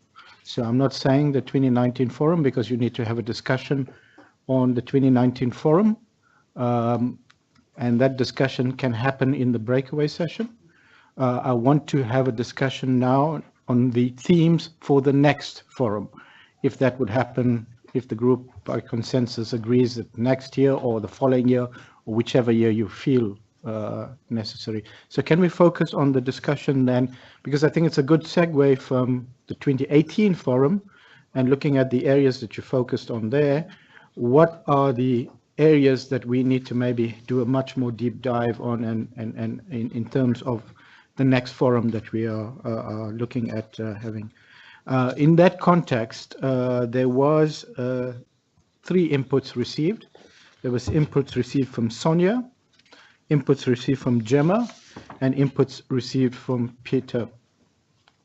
In terms of the inputs from Sonia and Gemma, as both of them are not here present, I'll just briefly say what Sonia had proposed, a theme dealing with matters related to Article 2.1c of the Paris Agreement, which relates to reorientation of financial flows, consistent with the pathways towards low greenhouse gas emissions and climate resilient development. And in her motivation, she felt that it would be a good linkage between the UNFCCC process and climate finance activities undertaken outside the process. And she also felt that this would be a good means of getting an opportunity to reach out to a wider range of stakeholders and move some of the 2018 forum agenda forward. Gemma had suggested that we look at climate finance and capacity building, focusing on domestic, human, and institutional resources for effective climate action. And her suggestion also was that the Paris Committee on Capacity Building could assist us in that process in terms of further strengthening the collaboration with the two bodies. The third proposal was from Peter. It was on gender and climate finance. I will give Peter the opportunity to just talk to that item.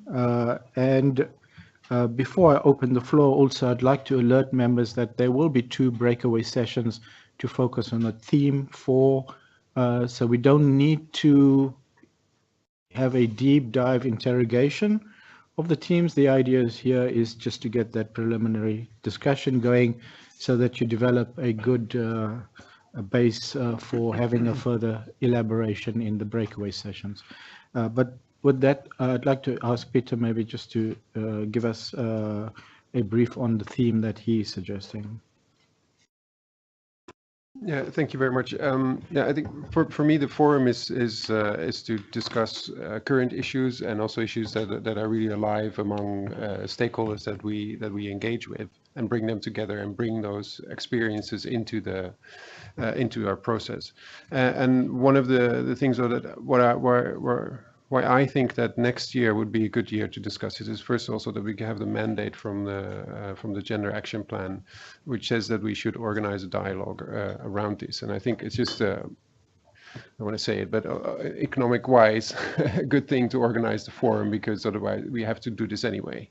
And it's good to combine these things, I think, and the forum is a good way to do that. And as we heard this morning already from Diane and Scott from the observers, I mean, this is an issue that countries are asking questions about. How do we deal with gender and climate finance? How do we integrate that? How do we make sure that women participate in decision-making around climate finance? And at the same time, you have, speaking for myself, for my ministry, we are also focusing on how to integrate gender in our climate projects and programs. There are a number of funds that are working on their gender policies, and I think there are a lot of things that we can learn from that, and that we can exchange experiences on and bring into the negotiations. And I think it will really push this, the issue of gender forward. So that's why was my motivation to propose this topic. Yeah, I think we have a lot to discuss on this issue. So thank you. Thank you very much, Peter. And I imagine there will be a much more deeper discussion around these when we do have the breakaway sessions. I'd like to open the floor for members to either reflect on these, or if members have ideas around potential themes, the floor is now open. Eamon? Thank you very much, Mr. Co-Chair, and thanks for sharing those proposals by members of the committee. We are of the view that if we're doing something successful, we ought to keep it going, and we, for that matter, think it should be a good practice that we do it every year, whereby, of course, we establish a track record of topics that can be a good reference for future, actually. And this is the platform where we don't negotiate. When we sit in a forum, we talk to each other more openly, more candidly. We have more forthcoming kind of attitude to speak to one another and try to help each other. It's a great deal of capacity building for us as committee members and for the climate finance community. And you would give more sort of space for experts to come along and talk to us and share their ideas. So it's really something fruitful, something very beneficial for all of us. It has proven that it has a great deal of benefits to all of us to better understand what needs to perhaps be done collectively. It's a collective approach that we need to perhaps undertake to address climate finance. This year for 2019 is going to be unique, simply because we are about to conclude in Katowice the Paris Agreement work program, and big chunk of that is related to climate finance. Now, we as parties to the CMA and to the convention, we are negotiating a number of agenda items in finance. Now, one would say, okay, we'll have something agreed in Katowice, but there are issues perhaps may not be agreed. There are things that we all see will be very challenging for us as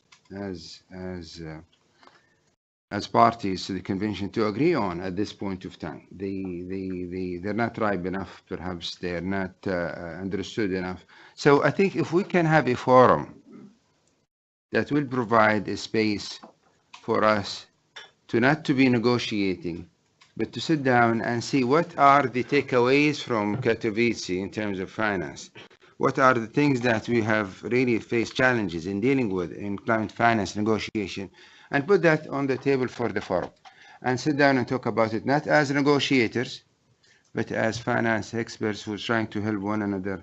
And also you allow experts to come in to say, listen, we could not participate in the negotiation, but here are certain ideas, here are some ideas you may want to consider that can help you. For example, setting a new global goal under APA.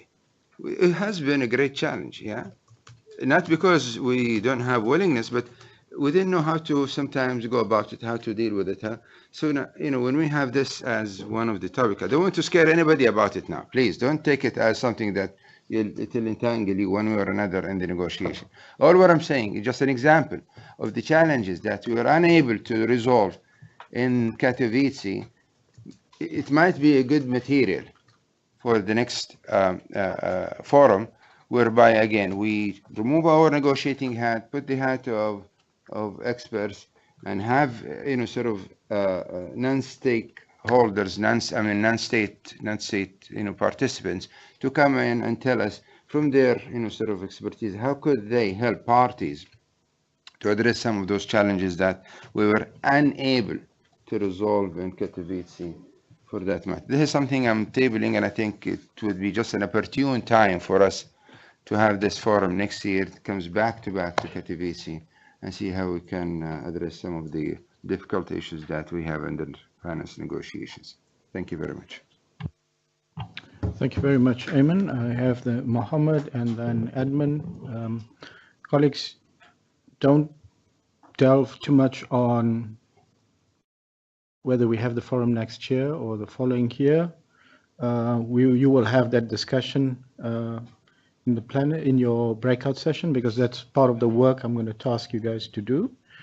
You want to reflect on it, please feel free to reflect on it. I've heard from Ayman now. One of the suggestions Ayman has for the team is the new goal. Mohammed, you have the floor, and then Edmund. Thank you, Zahir. I'm open to discussing any of the three proposals, or what Ayman has mentioned also now. I think we can work on any of them. Last year we discussed the proposal coming from our side, which was sustainable cities, and that back then there were arguments saying that we already had the climate resilient infrastructure that was covering climate like the sustainable cities, and the same applies for adaptation finance. So it was more of a cross-cutting issue during different forums.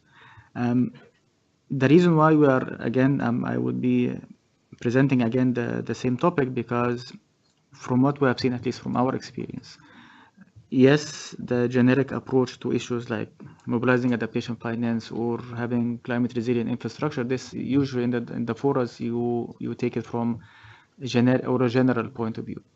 We are now facing a lot of challenges in relation to mobilization of resources that would focus on cities, mainly cities, rather than the bigger picture of energy production, be it from renewable energy or whatever, or other like the big issues, or building resilience of the country itself.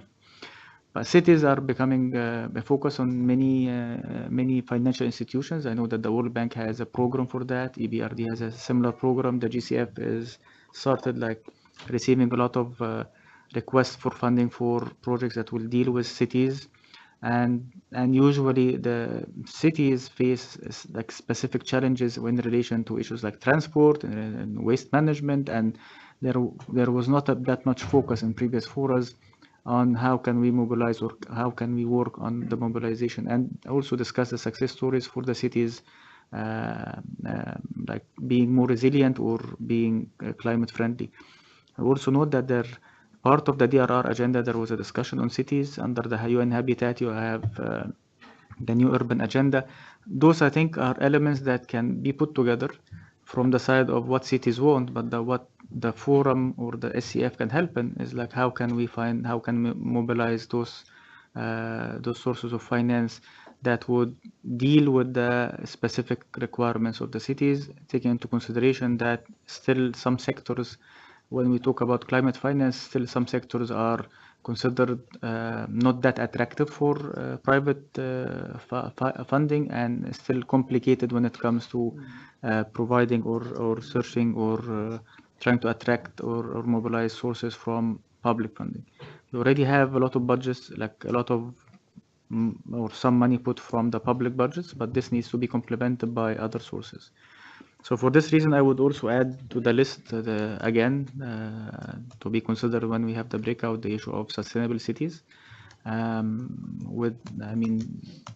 think I have enough reasons why we can consider it as part of the work of the SCF.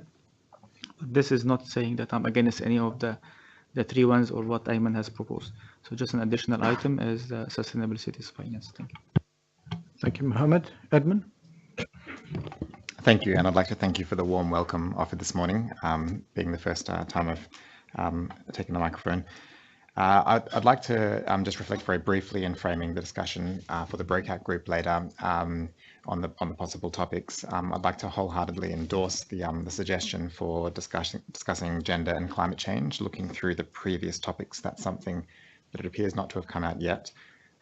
Also, I noted the comments made by Sonia in writing that you conveyed, thank you, Mr. Chair, and also Mohammed, on the importance of engaging our stakeholders more broadly as part of this process.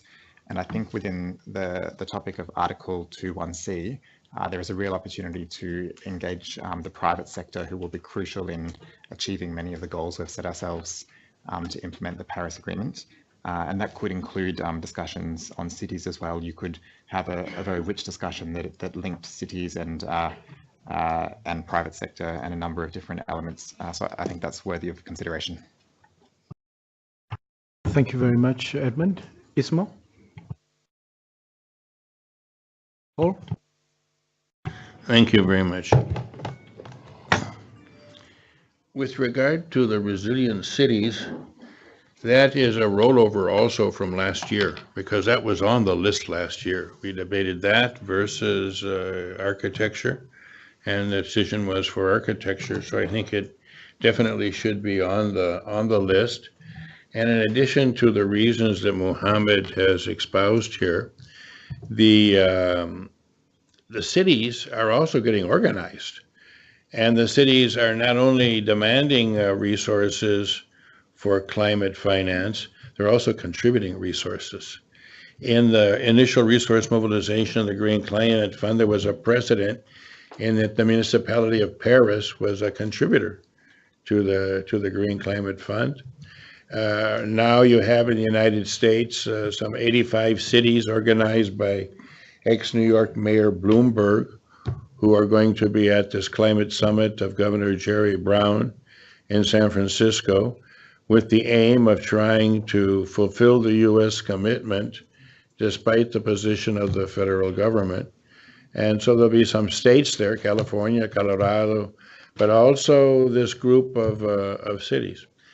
And so these cities could be also a source of financing. And in the international sphere, there's an international movement also that Cristiana Figueres is involved in, of cities in the international area.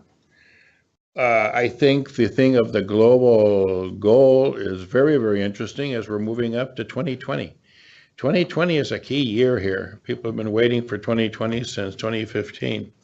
And not only because of the Paris Agreement coming into effect, but also because there's 100 billion in finance that's supposed to appear annually beginning in 2020. So all of this is coming to a head.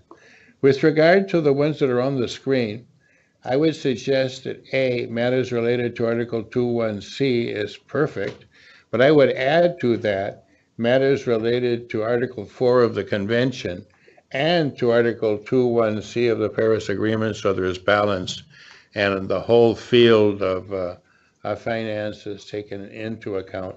Those are our two legal lodestars, if you will.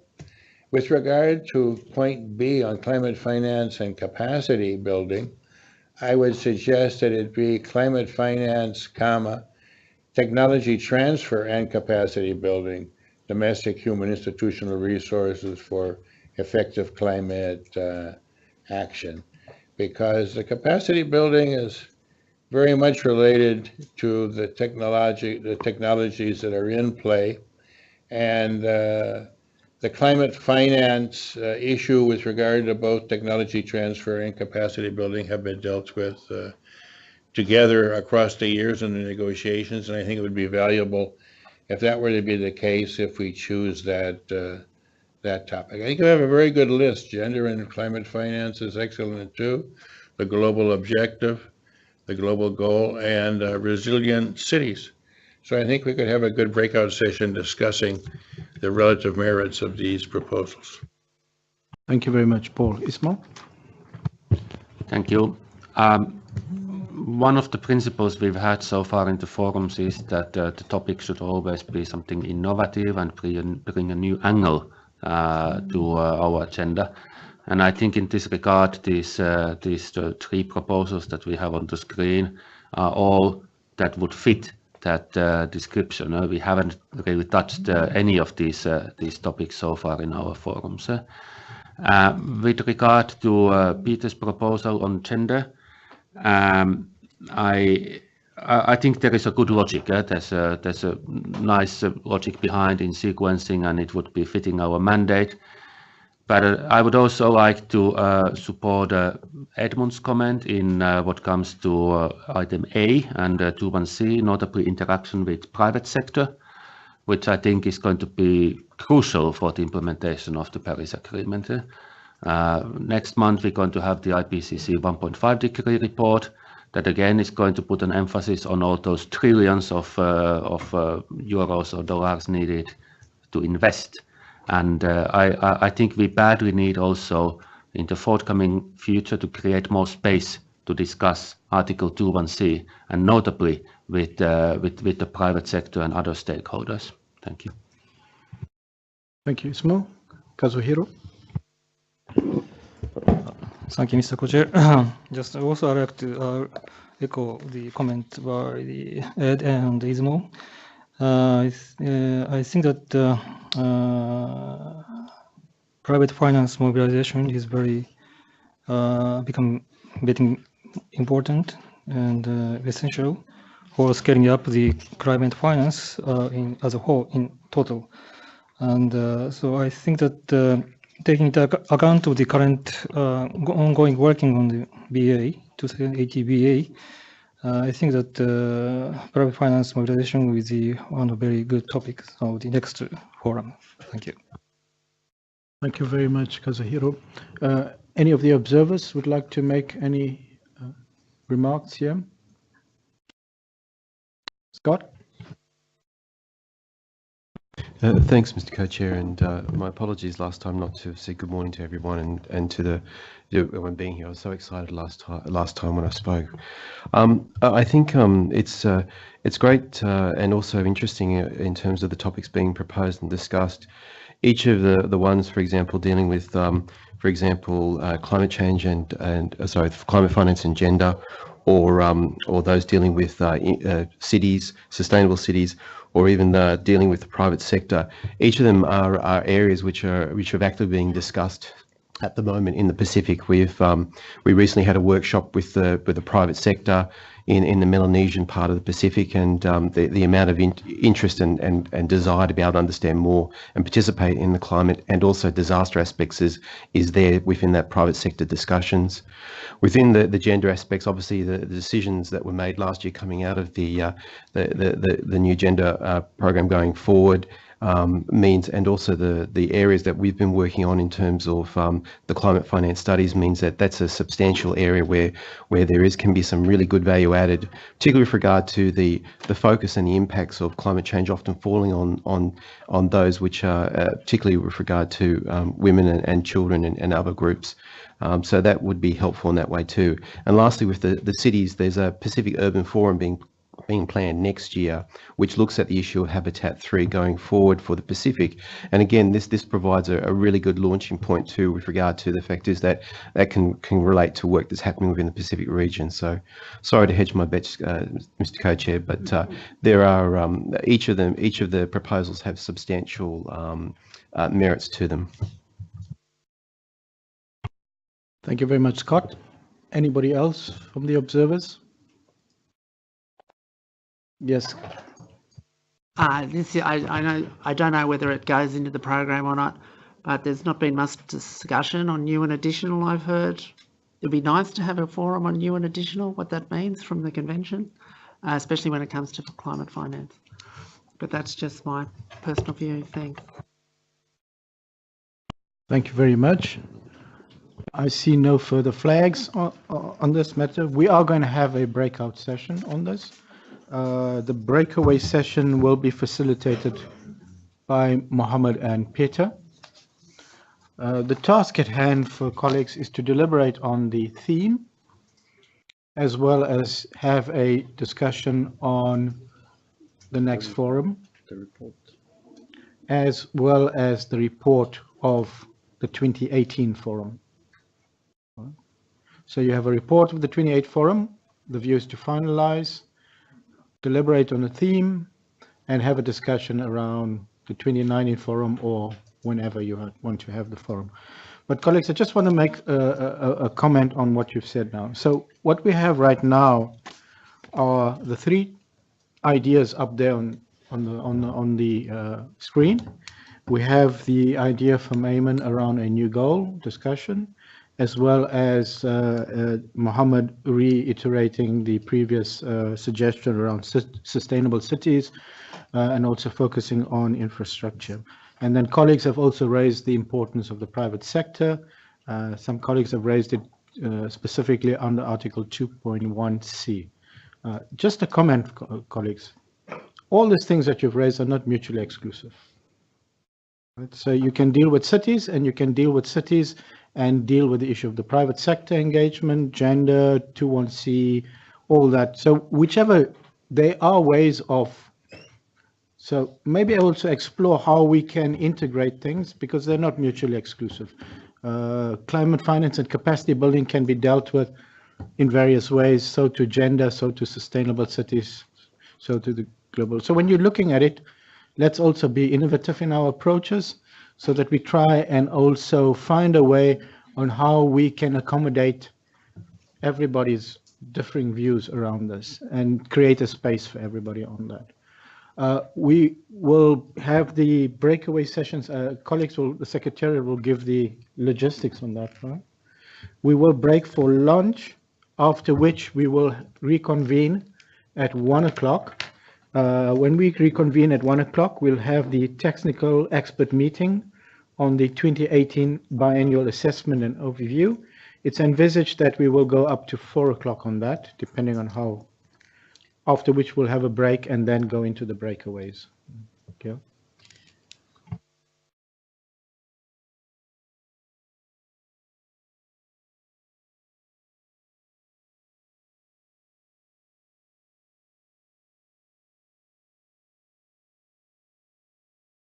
Thank you. After the lunch break, colleagues, the co-chairs will come back to you around how we could reschedule the rest of the agenda, given that we've now dealt with an item that we envisage doing later in the day. We've done with that agenda item how we can maybe make a proposal to shift around things to create also more space and time. With that, you are free to go for lunch, and we are already 11 minutes ahead of the lunchtime. So thank you very much, colleagues.